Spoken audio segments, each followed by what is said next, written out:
샬롬 샬롬 샬롬 샬롬.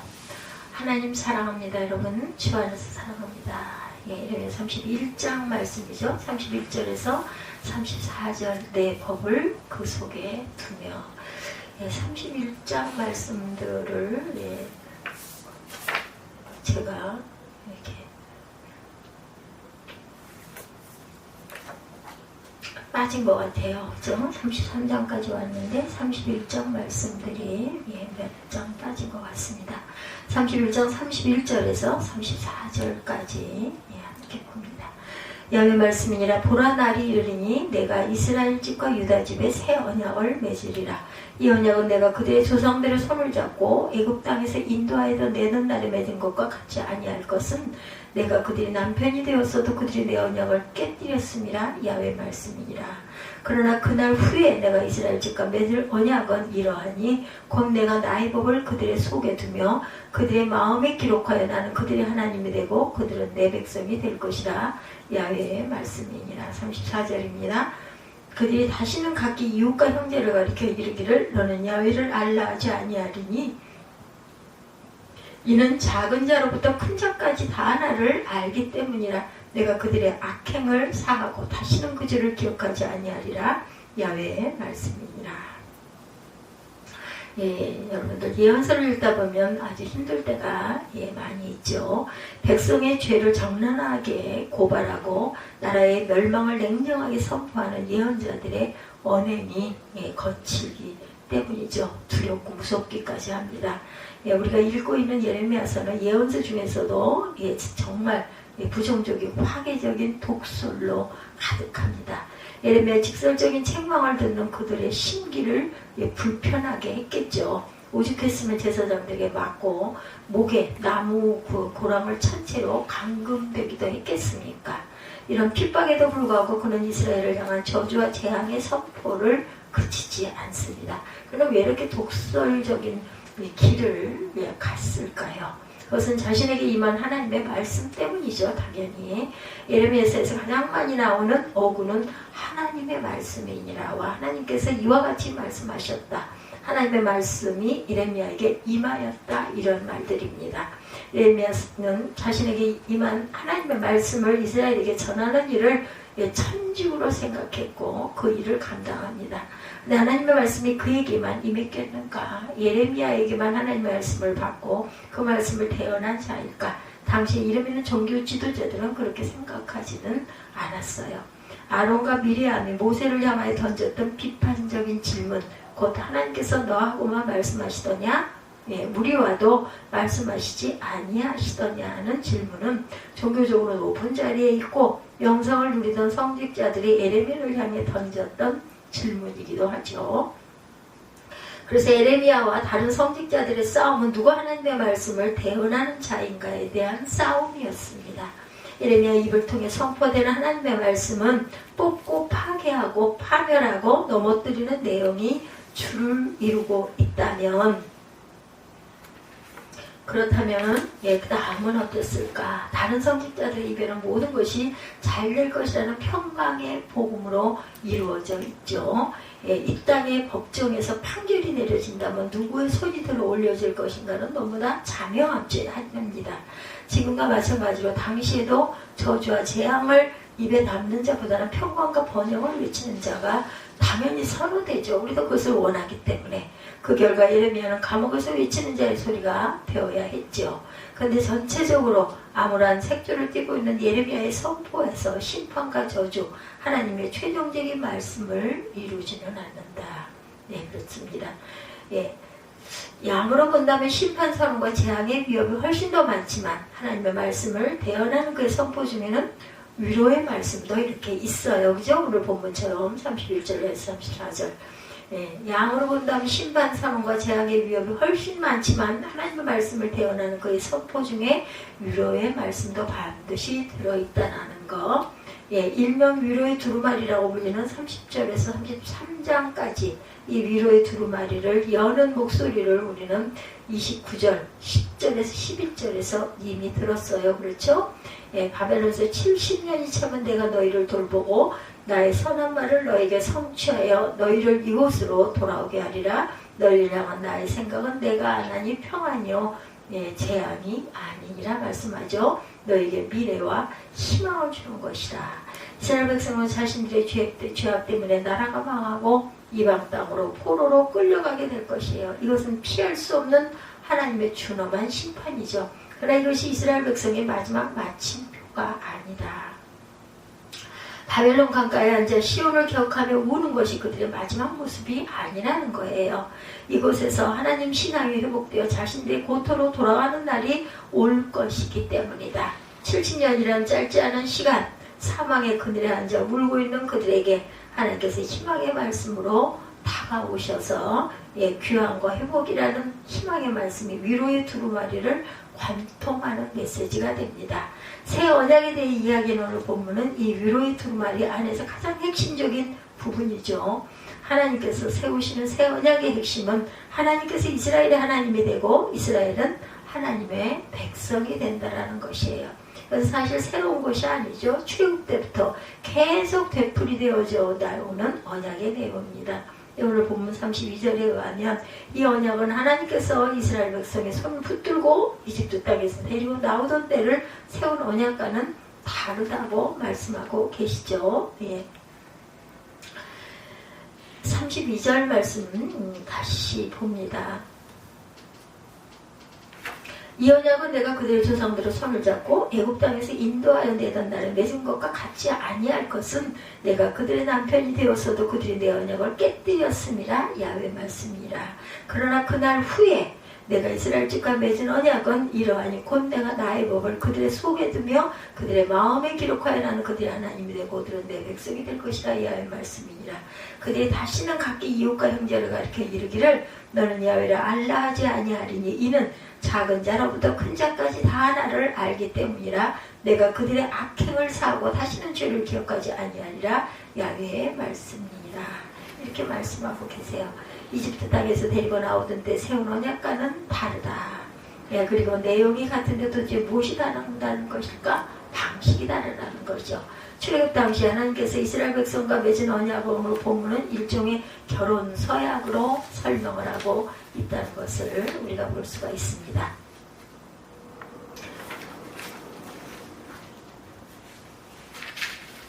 남편 하나님과 아내 이스라엘 사이에 맺어진 부부의 언약, 여기서 남편이라는 말은 결혼하다라는 말 안에서 나왔어요. 근데 당시의 사회에서 결혼은 남자의 관점에서 바라봅니다. 그래서 결혼하다는 말은 어떤 여자의 남편이 되다라는 의미와 아내를 다스리는 주인이 되다라는 뜻을 갖고 있다고 그래요. 언어적으로. 때문에 이스라엘이 범한 잘못은 하나님이 아니라 다른 누군가가 자신의 남편이 주인이 되는 것을 받아들인 것이에요. 이사야는 이러한 이스라엘의 모습을 이제까지는 주님 말고 다른 권세자들이 우리를 다스렸다라고 표현하고 있습니다. 그래서 다스린다는 말은 결혼하다는 말을 그렇게 번역한 것이기 때문에 하나님 말고 다른 우상들이 이스라엘의 남편이 되고 주인이 되었다라는 뜻이죠. 이렇게 결혼 서약을 파기한 이스라엘에 대해서 남편 되는 하나님은 어떻게 하셨나? 호세아와 그의 부인 고멜의 관계를 예시하듯이 하나님께서는 종교적인 정절을 지키지 않는 아내 이스라엘을 바라지 않고 계시죠. 당연히 남편이 정절을 지키지 않는 아내를 좋아할 리가 없습니다. 어떻게든 다시 데려와 부부로 살려고 애를 씁니다. 그래서 오늘 본문의 새 언약의 상대자들은 동일합니다. 이스라엘의 남편이요 주인인 하나님과 그 하나님의 아내였으나 결혼 서약을 파기했던 이스라엘입니다. 다시는 어느 누구도 너를 두고 버림받은 자라고 하지 않을 것이며 다시는 너의 땅을 일컬어 버림받은 아내라고 하지 않을 것이다. 오직 너를 하나님께서 좋아하시는 여인이라고 부르고 내 땅을 결혼한 여인이라고 부를 것이니 이는 주님께서 너를 좋아하시며 내 땅을 아내로 맞아주는 신랑과 같이 되실 것이다 라고 말씀하고 계세요. 이스라엘이 결혼 서약을 파기하고 다른 남편에게 갖게 하나님께서는 이스라엘을 버릴 수도 있었죠. 이스라엘로 하여금 버림받은 아내로 살게 하실 수도 있었어요. 그러나 하나님께서는 그렇게 일편단심일 수가 없을 정도로 반드시 너희를 돌이키리라 하고 버리지 않고 그리고 계속 부르십니다. 당신을 버리고 간 여인인데도 하나님께서 좋아하는 여인이라고 부르며 또다시 아내로 맞아들이기를 원해요. 이것이야말로 말할 수 없는 하나님의 사랑이다. 진나간 아들을 기다리는 아버지의 마음과 거지가 되어 돌아오는 탕자를 안아주는 아버지의 사랑이 나타나죠. 이 하나님의 사랑이 그대로 나타나는 새 언약은 어떻게 가능할까? 출애굽 당시 맺어진 언약에 따르면 고멜처럼 한 남편으로 만족하지 못하고 이 남자 저 남자 기웃거리며 방황하는 삶을 산 이스라엘이 기대할 수 있는 것이라고는 심판밖에 없었어요. 예레미야 14절 10절에서 하나님께서 이리저리 방황하기를 좋아하고 어디 한 곳에 가만히 서 있지를 못하는 이스라엘 백성을 좋아하지 않으며 이제 그들의 죄가 기억하고 그들의 죄악을 징벌하겠다라고 말씀하죠. 31장 14절 10절 14절 봅니다. 이방들이여 너희는 야훼의 말씀을 듣고 먼 섬에 전파해 이르기를 이스라엘을 신자가 그를 모으시고 목자가 그 양떼에게 행함같이 그를 지키시리로다.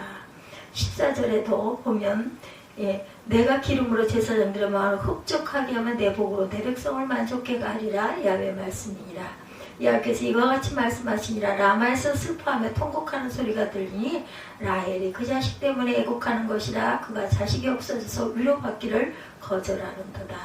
내 물음소리가 내 눈물을 멈추어라. 내 일에 삭슬 받을 것인즉 그들이 그의 대적의 땅에서 돌아오리라. 야훼의 말씀이니라. 이렇게 말씀하고 있죠. 이스라엘의 죄를 낱낱이 기억하여 그의 상응하는 벌을 내리시겠다고 말씀하신 주님께서 이제는 그들의 죄를 기억하지 않으시고 잊어버리겠다. 하나님 스스로 모순의 길을 걸으시며 그렇죠.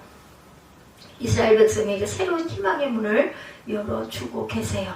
바로 하나님을 기억하지 않은 용서 때문에 하나님의 기억하지 않은 용서 때문에 하나님과 이스라엘 사이의 새 언약은 가능하게 되었다. 용서가 하나님의 기억하지 않은 용서 때문에 탕자가 돌아올 수 있고 하나님의 기억하지 않은 용서 때문에 우리가 주님의 은혜의 자리에 나올 수가 있다라는 거. 예수께서 말씀하시는 용서도 기억하지 않는 용서죠. 7번을 70번까지로도 용서하기 위해서는 기억하지 않아야 한다. 용서는 하되 기억한다면 베드로가 제안한 7번까지의 용서도 불가능하죠. 용서를 한다 하더라도 기억에서 지워내지 못한다면 나와 마주보고 있는 사람들과 새 언약을 맺을 수가 없어요. 이것이 남편 대신 하나님께서 부정한 아내 이스라엘과 새로운 언약을 맺으시고 우리에게 보여주신 하나님의 용서와 사랑입니다. 출애굽 당시의 언약은 돌판에 새겨졌죠. 그렇다면 기억하지 않은 용서를 통해 새롭게 맺으시는 언약은 어디에 어떻게 세워야 할까? 우리 마음밭에. 33절에 그날 후에 내가 이스라엘 집과 맺을 언약은 이러하니 곧 내가 나의 법을 그들 속에 두며 라고 말씀하고 있어요. 이스라엘 집과 맺을 언약은 이러하니 곧 내가 나의 법을 그들의 속에 두며 그들의 마음에 기록하여 나는 그들의 하나님이 되고 그들은 내 백성이 될 것이라. 야훼의 말씀이니라. 이제는 돌판이 아닌 마음밭에 새겨주겠다라고 말씀하죠. 초대교회부터 12세기까지에 내려오는 수도원적 성경 읽기에 대해서 다시금 이 말씀 속에 돌아보게 됩니다. 이 수도원적인 성경 읽기는 말씀을 입에 넣고 씹고 부수어 삼키는 것으로 비유되곤 하죠. 이와 같이 말씀을 먹는 독법은 수도사들이 처음으로 생각해낸 방법이 아니죠. 이미 구약 성경에 나오는 방법입니다. 그 선봉의 주께서 저에게 말씀을 주셨을 때 그 말씀을 받아 먹었다라고 고백하는 예레미야가 서 있어요. 15절 16절 들어가 볼까요? 여호와께서 이와 같이 말씀이니라. 라마에서 슬퍼하며 통곡하는 소리가 들리니 라헬이 그 자식 때문에 애곡하는 것이라. 그 자식이 없어져 위로받기를 거절하는 데다. 야훼께서 이같이 말씀하시니라. 내 울음소리가 내 눈물을 멈추어라. 내 일에 삭슬 받을 것이니 그들이 그의 대적의 땅에서 돌아오리라. 야훼의 말씀이니라. 너희 장래에 소망이 있을 것이라. 너희 자녀가 자기들의 지경으로 돌아오리라. 야훼의 말씀이니라. 이런 독법의 전통을 보다 잘 보여주는 자는 에스겔입니다. 그는 3장 1절에서 3절에 하나님과 자신 사이에 있었던 신비한 사건에 대해서 기록하죠. 또 그가 내게 이르시되 인자야 너는 발견한 것을 먹으라. 너는 이 두루마리를 먹고 와서 이스라엘 족속에게 말하라 하시기로 내가 입을 벌리니 그가 두루마리를 내게 먹이시며 내게 이르시되 인자야 내가 내게 주는 이 두루마리를 내 배에 넣으며 내 창자에 채우라 하시기로 내가 먹으니 그것이 내 입에서 달기가 꿀 같더라. 이렇게 말씀하고 있어요. 에스겔서에 보면 3장 1절에서 3절에 성경을 읽는 것은 머리로 하는 것에서 그치는 것이 아닙니다. 마음에 깨달음이 있는 것으로 만족하는 것이 아니고 성경 읽는 말씀을 배에 넣고 창자에 채우는 읽기로 나아가야겠다. 이 독법을 예레미야는 오늘 본문에서 우리의 속에 두며 마음에 기록하는 것으로 표현하고 있어요. 여기서 속으로 번역된 말이 무엇을 뜻하는지 알게 되면 성경 읽기의 진미를 알게 될 것입니다. 속이란 번역된 히브리 말은 레위기 제사법에서의 내장으로 번역되는 특수한 용어로 되어 있습니다. 하나님께서 제사를 드릴 때 짐승의 내장은 태우라고 율법은 규정하고 있죠. 내장을 태우는 언어 용법은 우리에게도 남아있어요. 속을 태우다, 애를 태우다.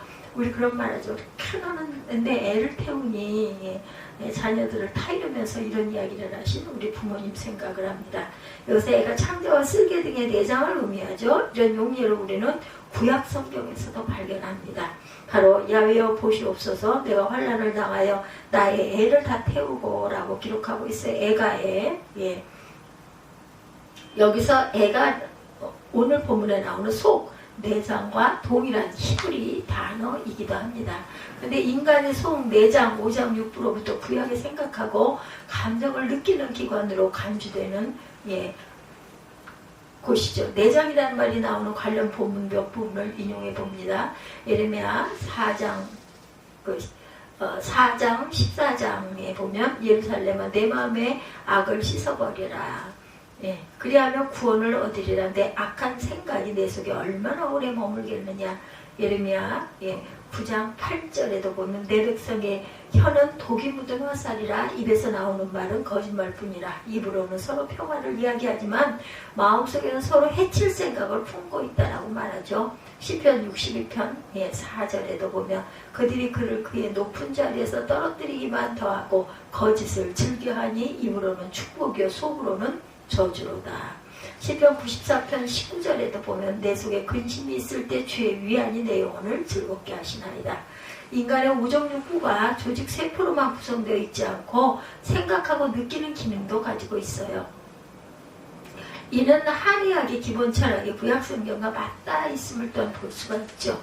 하나님의 말씀을 우리의 내장 속에 두는 성경 읽기는 말씀의 재회를 통해 사람의 7가지 감정, 즉 희노애락이죠. 기쁨, 노여움, 근심, 생각, 슬픔, 놀람, 두려움 등을 다스리는 데까지 나아가는 그러한 독법을 읽는 법을 말합니다. 이것이 두루마리를 내 배에 넣으며 내 창자에 채우라는 하나님의 말씀에 순종한 에스겔의 성경 먹기, 밤모섬에 요한이 따르고 신세기까지 수도원에서 수행되던 성경 읽기이기도 합니다. 우리가 읽은 성경 말씀이 모든 내장 기관까지 내려가 영적인 영양분을 공급하고 희락과 화평과 오래 참음과 자비와 양성과 충성과 온유와 절제라는 성령의 열매를 맺는 영적인 존재가 되기 위해서는 말씀을 묵상, 씻고 되씹어 말씀의 깊은 맛으로 우리의 체질을 변화시켜야 되겠다. 읽고 또 읽고 자꾸 읽어야 되겠죠.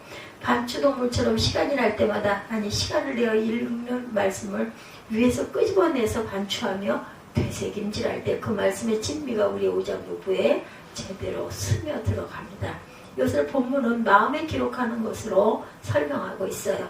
이스라엘 백성이 하나님의 아내로 만족하지 않고 이 남자 저 남자 기웃거린 것은 하나님 말씀에 그들의 오장육부에 이르지 못해서 말씀에 합당한 체질로 변화되지 못했기 때문이다. 하나님의 말씀이 그들의 오장육부에 이르지 못한 것은 끊임없는 되새김질을 통해 그들의 마음 깊숙이 하나님의 말씀을 기록하지 못했기 때문이다. 그래서 이 이야기 저 이야기에 귀를 주고 이런 진리 저런 진리에 마음을 주며 영적으로 부산한 삶을 살았다. 남편 대신 하나님 계신 곳에 가만히 머물지 못하고 현실을 만족시켜주는 것을 움켜잡으려 이리저리 방황하는 삶을 살았다는 거죠. 이런 문제점을 꿰뚫어 오신 하나님께서 언약을 체결하는 방법을 바꾸셨어요. 당신의 말씀을 돌판에 새기거나 양피지에 기록하거나 종이에 인쇄하는 방법이 아니라 사람의 속에, 내장에, 오장육부에 두시고 마음에 기록하는 방법으로 새로운 언약을 체결하시겠다라고 말씀하고 있죠. 그래서 항상 새 언약을 맺은 사람들은 어떤 존재가 돼요? 오늘 보면 34절에 보면 34절을 봅니다. 그들이 다시는 가기 이웃과 형제를 가리켜 이르기를 너는 야훼를 알라 하지 아니하리니 이는 작은 자로부터 큰 자까지 다 나를 알고 있기 때문이라. 내가 그들의 악행을 사하고 다시는 죄를 기억하지 아니하리라. 야훼의 말씀이니라. 이렇게 말씀하죠.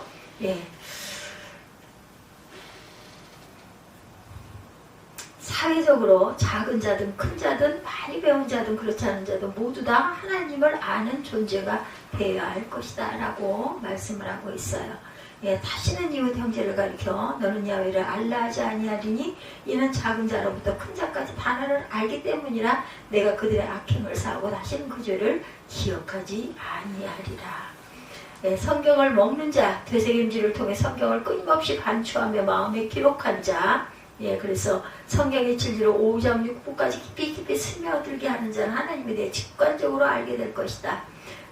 사회적으로 작은 자든 큰 자든 많이 배운 자든 그렇지 않은 자든 모두 다 하나님을 아는 존재가 되어라.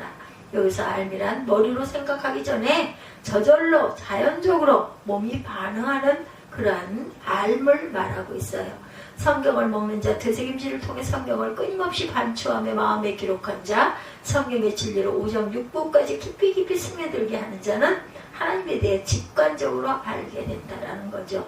이런 직관적인 알은 지적인 알을 평가하지를 않습니다. 오히려 그것을 수용하여 더 깊은 차원으로 승화시킨다. 그리고 모든 복잡한 것을 소화시켜 지극히 평범한 알므로 단순화시킨다. 이런 단순한 직관적인 알에서는 알미고 삶이고 삶이고 알미다. 암과 삶이 분리되지 않는다는 알고 그렇게 살아간다. 또한 기억하지 않은 용서가 하나님의 이야기로만 머물지 않고 우리의 현실적인 이야기가 되죠. 나와 너를 새롭게 갱신하여 보다 인격적으로 신앙적인 관계로 성숙하게 할 것이다. 하나님과 새 언약의 관계에 들어간 사람들이 성경을 먹는 독법을 통해 이루는 이러한 경지, 우리가 한번 그렇게 실제로 경험해 보지 않으시겠습니까? 이러한 삶 속에서 하나님의 귀한 은총과 하나님의 귀한 사랑을 깊이 깨달는 저와 여러분들이 되시기를 주님의 이름으로 축복합니다. 기도하시겠습니다.